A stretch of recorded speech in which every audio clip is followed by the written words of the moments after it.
Bismillahirrahmanirrahim.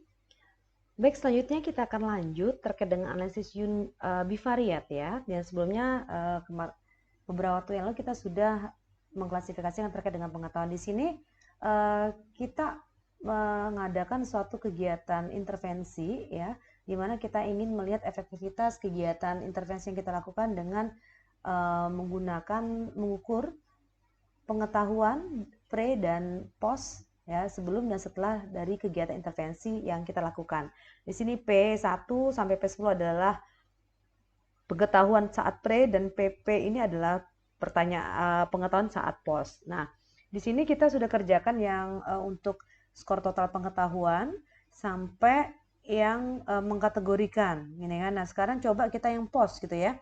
Yang post ini kita belum, jadi untuk mengetahui terkait tentang total skor dari pos pengetahuan atau setelah kegiatan intervensi, pengetahuan setelah kegiatan intervensi, itu caranya yaitu transform, kemudian compute ya, kemudian kita bisa tulis di sini kata variabel barunya adalah kategori pos pengetahuan. Nah, kemudian di sini kita tinggal masukkan pos pengetahuan pertama tambah yang kedua dan seterusnya tergantung dari pertanyaan yang kita punya ya. Jadi yang kita ngukur misalkan dengan menggunakan 5 pertanyaan ya berarti 5 aja. Kok ini adalah 10 ya. Kita sampaikan sampai ke 10. Oke. Kita sampai 10 kemudian oke. Dan kita akan lihat di sebelah kanan ya. Di data view di sini akan muncul kategori pos pengetahuan. Sorry, ini bukan kategori pos ya. Misalkan gini, kita harusnya skor total, maaf ya. Ini skor total, ini kita salah nih. Nah, sebetulnya nggak usah lagi kita ulang caranya. Kita bisa ke variable view ya. Kemudian kita bisa ganti langsung di sini di bold aja di sini ya. Klik, kemudian kita ganti skor total. Pos pengetahuan ya, ini desimal kita nolkan. Oke. Nah, oke, sudah ya. Nah, kita tahu bahwa ini ada 7 dan seterusnya.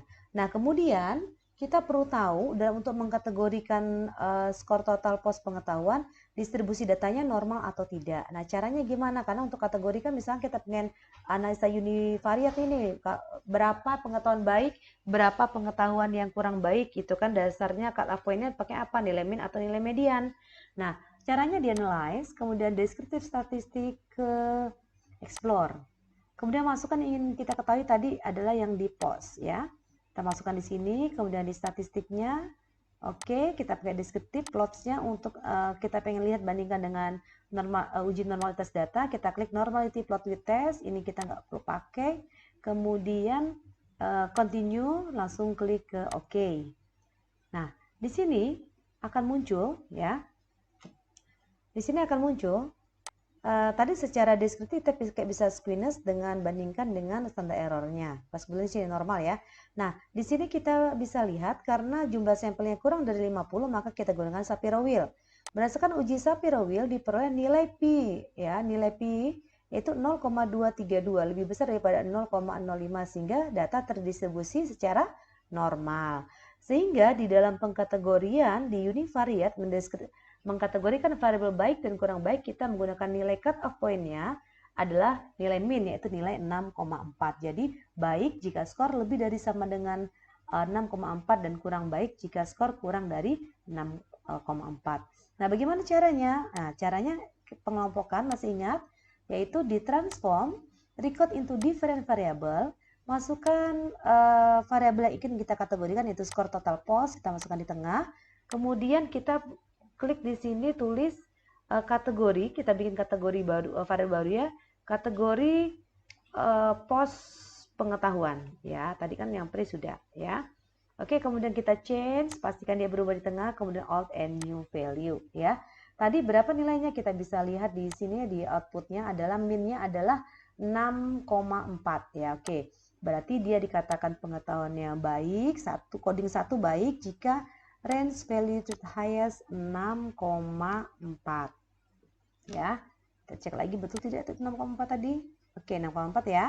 Kemudian kita add, kemudian dia pengetahuan kurang baik dengan coding 2, lowest 6,4.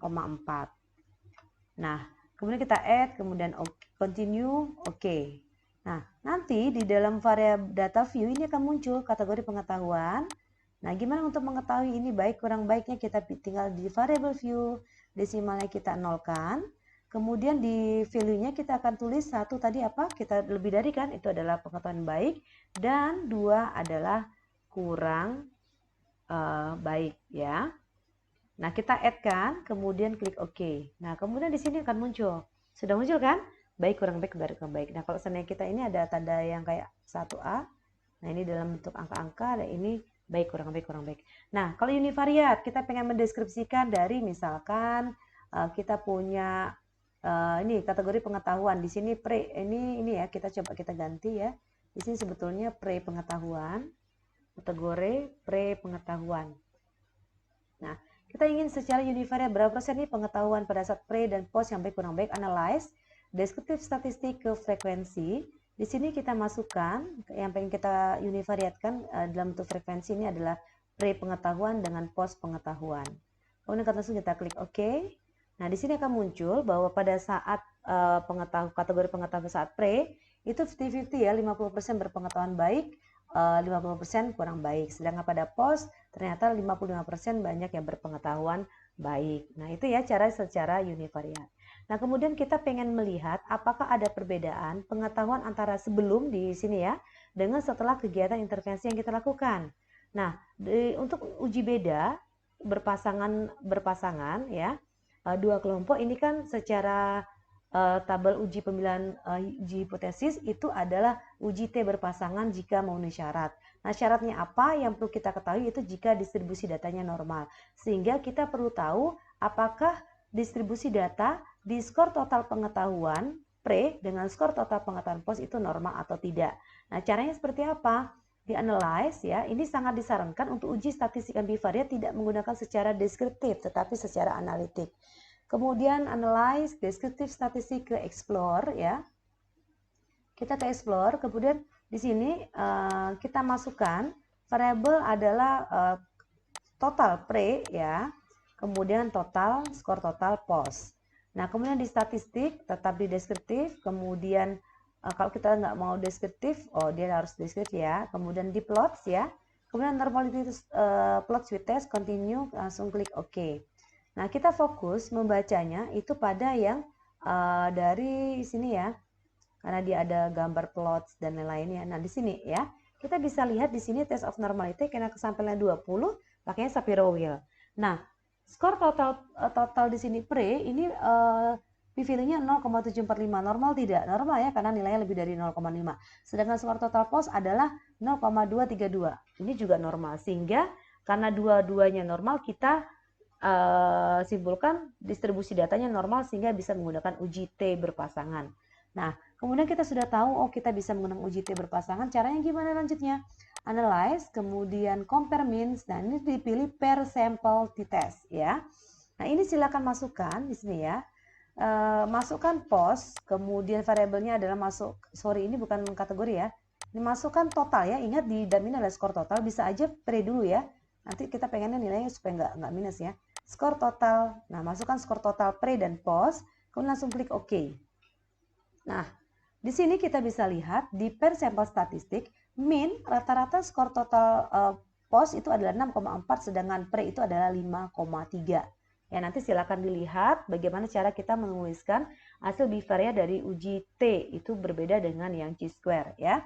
Nah, kemudian di sini per sampel test, per difference ini adalah perbedaan delta min sebetulnya, delta perbedaan dari pasangan sebelum dan sesudah. Kalau kita lihat ini perbedaan post dan pre, post dan pre adalah 1,1, delta minnya adalah 1,1 dengan standar deviasi 1,210. Kemudian CI-nya, CI ini 0,534 sampai 1,666 ya. Nah, nanti kita bilangnya berdasarkan uji T berpasangan diperoleh nilai pi, kita baca di seek to tell sama dengan 0,001, ini kurang dari 0,05, maka H0 ditolak, HA diterima. Dengan demikian kita simpulkan ada perbedaan yang signifikan pengetahuan sebelum dan setelah diberikan intervensi. Nah, kemudian ada nilai di 95% CI, confidence interval. Ini maknanya apa sih? Nah, ini yang kemarin banyak saya sampaikan bahwa mahasiswa tingkat akhir pada saat skripsi banyak yang salah nih dalam menginterpretasikan ketika kita tanya 95% CI itu maknanya apa. Nah, di mata kuliah biostatistik yang lalu kita pernah belajar bahwa ini artinya apa? Kita percaya 95% jika penelitian ini dilakukan ulang pada karakteristik responden yang relatif homogen atau relatif sama dengan penelitian ini, maka rentang perbedaan min berada pada rentang 0,534 sampai 1,66. Oke ya, ini terkait dengan uji T berpasangan. Itu yang bisa saya sampaikan, semoga bermanfaat. Terima kasih.